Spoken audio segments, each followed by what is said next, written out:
Poor Chris doesn't want any spoilers. I came saying no spoilers.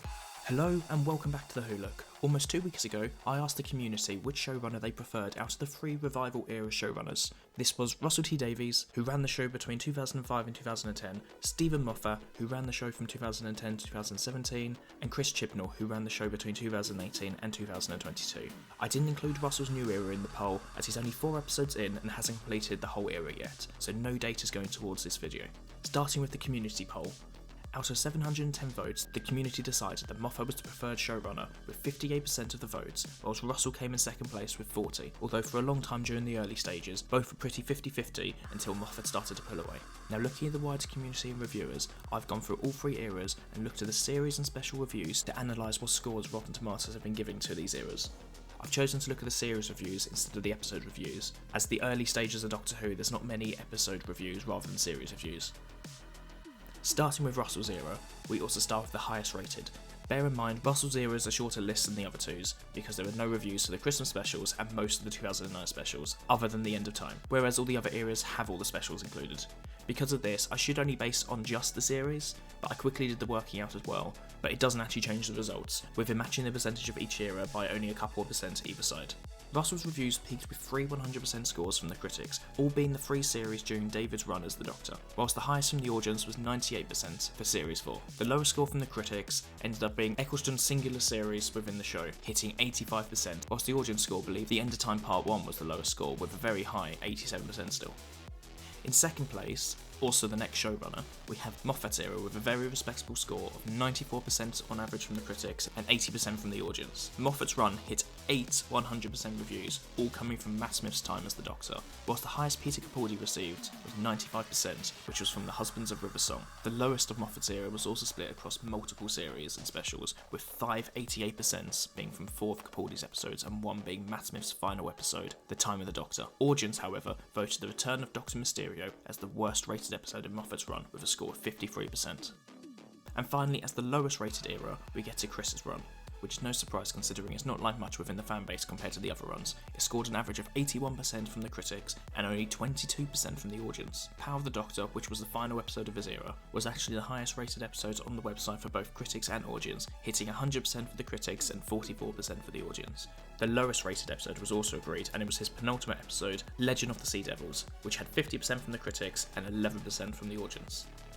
Now we move on to another method to determine whose era was potentially better: viewing figures. Although personally, I don't agree with using this as a way to comparing the eras fully. I'm only including this here as a mean to gather data between the eras. These are all recorded within 7 days of broadcast, which include TV viewing and iPlayer viewing across this period. Across these 3 runs, the total viewing figures reached 1,300,000,000 and 530,000, averaging out at about 7,431,600 per episode. Russell's first run went over 60 episodes that gathered 496,340,000 across the whole run. Moffat's run had the highest amount of episodes at 84. These episodes had a total of 609 million views overall. When we get to Chibnall, he had less episodes than everyone else, sitting with only 31 episodes. His 5-year plan got messed up by the pandemic, and Series 13 ended up getting a reduced run after narrowly avoiding cancellation. He earned 195,190,000 views over his 31 episodes. So now if we break these 4 figures down to averages across the run, we see that Russell has an average of 8,272,333 views per episode. Voyage of the Damned was his highest viewed episode at 13.31 million, which is actually the 6th highest episode in all of Doctor Who history, and the highest in all of the revival era. His lowest was 6.02 million with the Satan Bear. Moffat received 7,250,000 views per episode. The 60th anniversary special, The Day of the Doctor, was the highest viewed in his era, at 12.8 million views, and the lowest in his era was The Eaters of the Light at 4.73 million. It's worth noting that all 3 of Peter Capaldi's series all featured 1 less episode than Matt Smith's run. And then we get to Chibnall, who averaged 6,296,452 views. If you hadn't noticed yet, each showrunner who took over the show left with 1 million less views on average than their predecessor. Now to play more fairly on the views, let's just take everyone's first 31 episodes. Russell and Moffat are quite close to each other.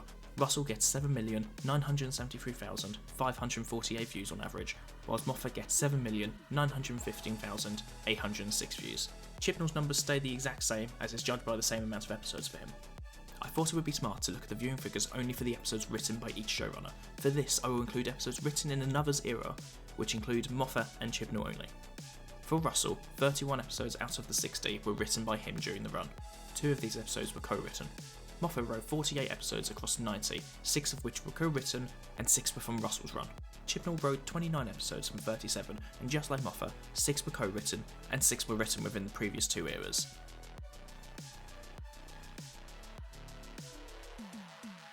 The average viewing figures for Russell written episodes are 8,755,483.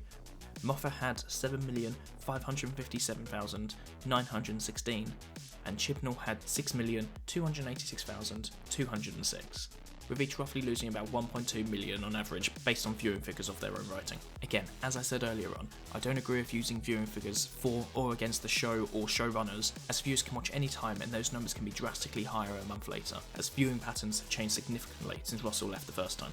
But other than that, it is good data to use to compare the three. Even quickly checking other websites to see polls and people's opinions, it always seems to change between Russell and Moffat, who are very close together most of the time. But that's the information I've collected.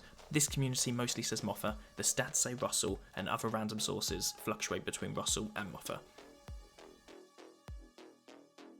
So as I end this video, as I already know people's favourites from the poll I asked, the question I want to ask is, why do you personally not enjoy Chibnall's run as much as the others?